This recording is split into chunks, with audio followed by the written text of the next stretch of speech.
What up, what up, what up, what up, what up, YouTube? Welcome back to another major market breakdown. Starting off with how going back to how we used to do everything with just straight majors, and then keeping the crosses to the live episodes that we do all week long. So like if you guys are looking for like 80K kind of trades and all that stuff, we'll just tap into the live episodes that we stream all week long. All right, but let's get into it. DXY. So I'm seeing the play now. I'm seeing the overall play that the hierarchy basically just did. So we knew that months ago, mid early 25, we were already of the mindset of bearish dollar, right? But it became too one sided. Everybody became bearish dollar. You dig what I'm saying? And I don't think that institutions, they don't like that when everybody's on one side of the boat. So you have all of this going on with the war and oil pricing higher, and oil pricing higher makes the dollar price higher, and you understand. So when everything eases and everything chills out, the dollar can go back into its, spiral downward. Let's go on the daily time frame so you can see what I'm saying. Um, but I feel like they just needed to stop this for a second. Like it was falling just a little bit too hard. You know what I mean? And they needed to stop it. And I could be just a conspiracy theorist sounding like with that there, but I do think that they needed to prop up the dollar for a second. For a multitude of reasons we won't get into. We're gonna keep it on trading this episode, but yeah, and they've done that enough, right? And as we see the stock market go higher, essentially because like investors do not care about the ceasefire breaking down or anything like that. Man, earnings come out, we're going higher. Screw it. So once everything eases with the Strait of Hormuz, then that's gonna let the dollar go back into its spiral down into nothingness, because they've printed into oblivion and held it here while printing more. You dig what I'm saying? Held it here while printing more. Held price here while printing more dollars, right? And now we're about to see it fall. I mean, like this is super weak price action. Even if you go down to like the 15-minute, 5-minute, 3-minute, like all the price action is very, very, very weak. So I don't think the dollar is gonna. I think even if things don't end in 6 months, we're gonna see this dollar here topple over. So it gives us some setups. I'll tell you that. Um, let's go EUR first. Um, and actually, before I get too deep, let me give you guys a peek at like all the top setups from a fundamental perspective. Um, just refresh that there. We don't have a bunch of strong scores. The strongest score we have is CAD JPY being very bearish. I mean, like it's 80 CAD 87. It's not like weak, but I like 10 plus kind of scores. Um, but a lot of times they end up building up to that. From being a 6 or being an 8 or something like that.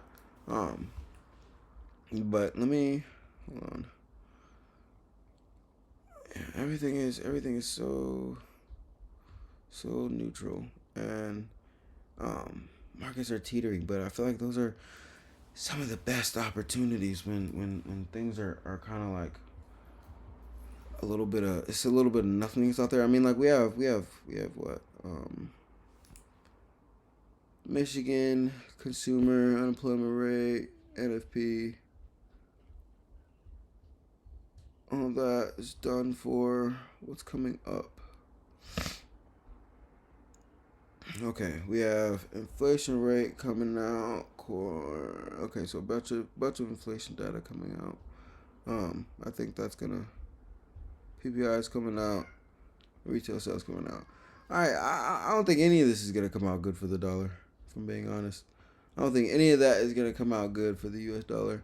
I'm not confident in it. Things have already been revised multiple times from early in the year where things look good. That's what partially allowed this, along with, um, oil doing what it's doing, for this setup to even get here. Because like same is like an inverse of the last chart we were looking at, essentially. The dollar being held, things like Euro USD are going to be contained in big zones like this. But I would love to buy this out of this zone, come down to my 4 hour here. But I mean, it's not like we have like super strong. Um, I mean, we have decent technicals. The bird's eye bands are starting to catch price a bit. But I'd like to get like a bit of a pullback like into some of this area here before I actually start hitting buttons. Um, like take a shot at this. Take a shot at this here. Buyers will probably step right on in and keep price going higher. That's not too big of a drop. Um, it's about 0.5% roughly from where it's at. Um, and they could gap that, on a crazy news release. But I'd love to see price roll over and give me an opportunity. But if price rarely does exactly what we want it to do, right? So you got to be prepared for everything. Now, like these wicks here, seems like they're just trying to kind of fill that in a bit. And if we end up like getting stoppage here and then breaking above, then I would just like to see it roll back over to this area here. I should probably put a box instead of a line. Guys get a better gauge at what I'm really talking about. Essentially breaks through that, rolls over, gives me an opportunity to get in, and we'll take it higher with stop losses, likely below. Let's see here. Likely below this area here, just right under there, because it rolls over there, and it's kind of lost that momentum from whatever price action we'd be trading off of there. Actually, I could show that, just push it just a little. Yeah, like cause under this structural high here. Yeah, I think that's, yeah. If it rolls over there, then I wouldn't like a trade up here. So yeah, let me make that red so you guys can remember that that's where my stop will be. Yeah, if we're getting the breakout trade there, and then if we're looking at this, um, stop essentially. Well, right under this band here, because the bird's eye bands are very very precise. I ain't gonna lie. Um, and you guys can actually get access to them. Link is in the description. If you guys want to get access to it, so there, this it's a buy and sell indicator. I don't have all of it. I don't have it all the way activated right now because I'm doing the video. But essentially, in different areas of the chart, you'll get. Oh wait, no, I was just on the wrong time frame. Um,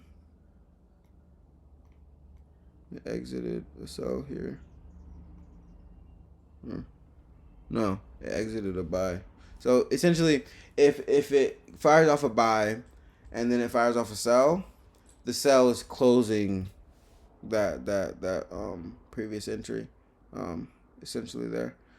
That was an L though, but it's not. I mean, it's not gonna win every single trade. Some trades is gonna win, some trades is gonna lose.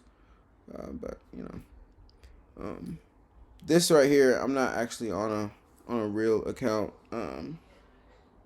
This right here is the real account. This is just back testing with different time frames and whatnot. But we actually have specific time frames. You're not supposed to use this on like every single time frame. As you see, you get like a crazy amount of trades on that time frame there. For Euro USD, pretty sure best is 1 minute, and then on some days, 3 minute will be your bread and butter there. But just to kind of get it out of the way a little bit, so we can just kind of see straight price action. Um, let's check out GBP. Um, same ordeal, really. But I'm a little more confident in GBP USD buys than I am in EUR USD buys, just because um, pound's been stronger. But I'd like this run up right here is just a little bit too clean. So I need a wipe. I need this to wipe it down. Wipe, you know what I'm talking about? Go ahead and grab this liquidity from the underside. That's what I would love from a 4 hour perspective. Um, try to catch a buy. It didn't really activate how I was expecting it to. So we just deleted it. But we had got some um injuries earlier in the week, so it was all right. um, yeah, I don't need GU to roll over as much as I would like EU to. Um, just because GBP's just been stronger over the past like month and a half or so. I'd say. So we fill in this here. Give us a structure. Boop, take it higher. Um, there, I'll give you guys a little position box. Um, there, where that yellow's catching us. Um, this area I have marked because it is a target. Because it's been kind of giving us a bit of a range. You know what I'm saying? Just kind of, yeah. That was the last swing high before all this momentum happened. So it's the main reasoning why I'd like to start taking profit there. That last swing high, there was a lot of sellers there. So I'm gonna go ahead and get up out of the market. You know, before they decide let's sell some more. All right, and then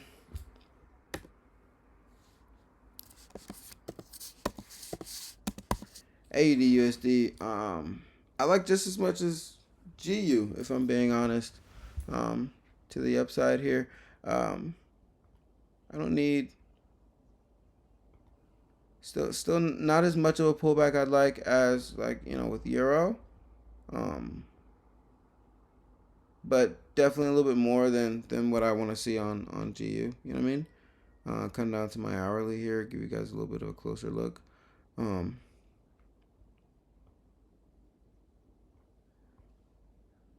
yeah. This is really clean. Actually, let me move this a little bit lower. It's really clean, and AU likes to get a little messy. So, if we can get this to roll over a little bit, be patient.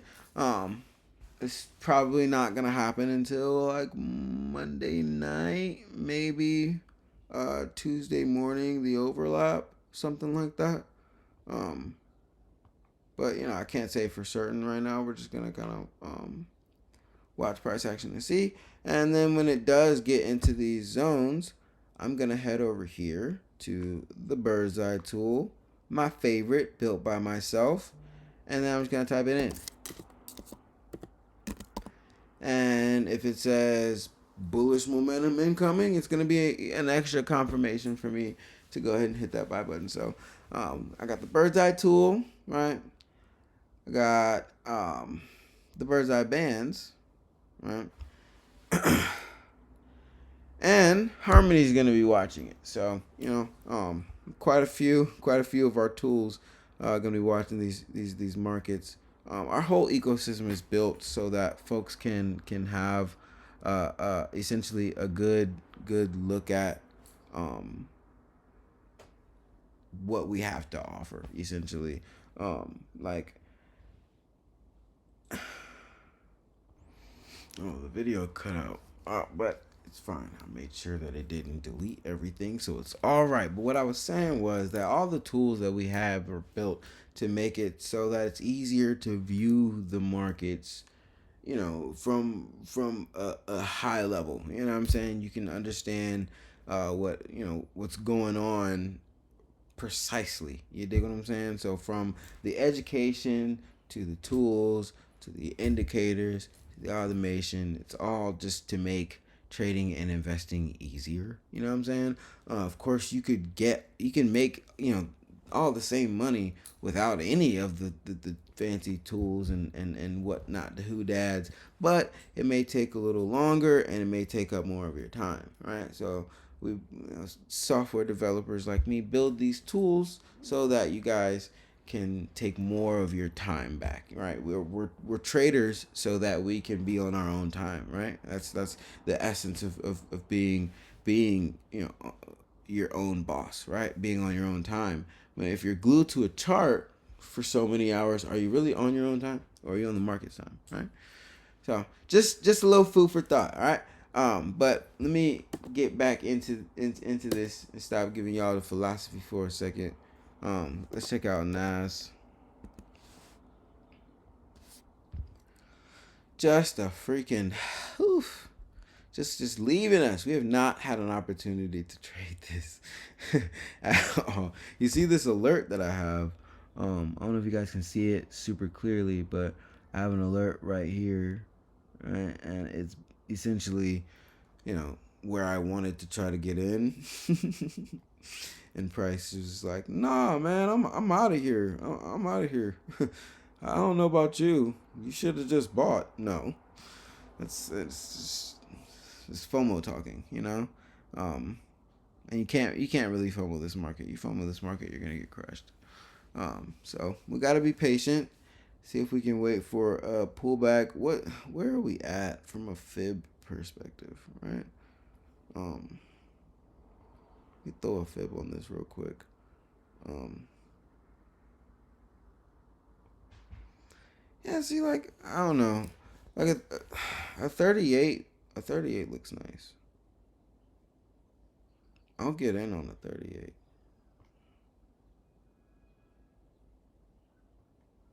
I still like it. I still like it. It wasn't a 38 when price was here, so um, and I think my stop would just have to be below this area here. You know what I mean? Now, granted, is this gonna play out this week? Probably not. Probably not gonna see this entry for a few of them. Like end of July, yeah, like end of July. Um, summer trading liquidity's lower. Investors are on vacation and whatnot. Um, so like I don't know. I guess it's a hard market to want to sell, right? But I know that we're going into a season of where this is probably going to play out well, and a sell here. You know what I'm saying? Be worth a whole lot, whole lot. But I'd have to just see some structure, some real structure before I'm really in the camp of like I'm gonna sell it, right? Um, but I know when price gets around here, I'm buying it. All right, so um, we're gonna let summer trading commence. I know it's still May, but summer trading is very soon to commence. Over the next couple of weeks. Graduations are happening, and vacations are happening. It's time. It's time, and I believe this is sort of exhaustion. You know what I mean? Like super exhaustion at the top, and super euphoria. And I think there's gonna be a lot of traders that have been watching this happen and are probably about to get destroyed over the summer. And so all I can say is be safe, trade smart, use your stop loss, like actually use it, and when it gets there, get out of the darn trade, because that's your stop loss, right? Don't just let these trades just float all summer long and whatnot. Because one of my first few summers trading, like I can still remember it, 9 years ago, um 10 years ago actually. Yeah, it's 2026. Yeah, 10 years ago now. um I got destroyed my first summer. What? I didn't understand that a different market regime was about to happen. So like, what everything you've been seeing for the past few months, don't forget it, but like understand it's about to look a little different all summer long. Okay, because liquidity is different during the summer. All right. I love y'all. Make sure you're kind to somebody today. I'm gonna catch y'all on the next one.